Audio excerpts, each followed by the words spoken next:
এখন দেখা যাচ্ছে এই যে এই জায়গা থেকে কিন্তু ইঞ্জিন অয়েলটা পড়ে, এই যে সেন্সরটা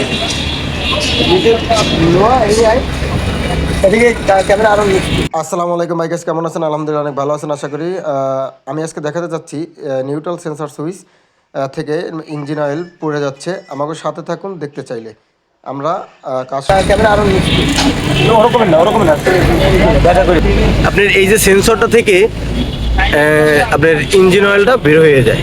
ওকে, আমি এই সেন্সরটা খুলবো, খোলার পরে দেখাবো যে এই সেন্সরটা দিয়ে মানে ইঞ্জিন অয়েলটা পড়া কিভাবে বন্ধ করা যায় সেটা নিয়ে আমি মানে দেখাচ্ছি আপনাদের। এই যে আমরা কিন্তু অলরেডি এটা কিন্তু আমরা সুন্দর করে মুছে নেব। ওকে, যদি মুছে না নিই তাহলে কিন্তু আপনার এই যে আমি ওয়ারিংটা লাগাবো, এই যে ওয়ারিংটা আমি সেটিং করবো, তাহলে কিন্তু এই ওয়ারিংটা সঠিকভাবে সেটিং হবে না, তাহলে কিন্তু ইঞ্জিন অয়েলটা পড়ে যাবে। এই আমি এটা মুছে নেব, সুন্দর করে মুছে নেব। ওকে, তারপরে এই ওরিংটা চেঞ্জ করতেছি।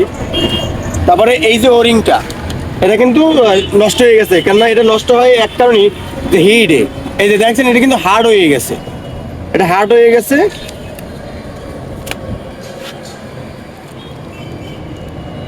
আর এটা কিন্তু সফট, এটা কিন্তু একদম সফট, এটা সফট। যখন এটা হার্ড হয়ে যায় তখন কিন্তু এটা নষ্ট হয়ে যায়, তখন কিন্তু ইঞ্জিন অয়েলটা অগত্যা পড়তেই থাকে। ওকে, তাহলে আমরা আশা করি বুঝতে পারছেন। যখনই দেখবেন এই জায়গাতে যখন ইঞ্জিন অয়েলটা পড়বে, তখন আপনারা মনে করবেন যে এর ভিতর থেকেই ওয়ারিংটা নষ্ট হয়ে গেছে, তখন এটা চেঞ্জ করে দিবেন। তাহলে আশা করি বুঝতে পারছেন। তাহলে ভালো থাকবেন, আসি, আসসালামু আলাইকুম।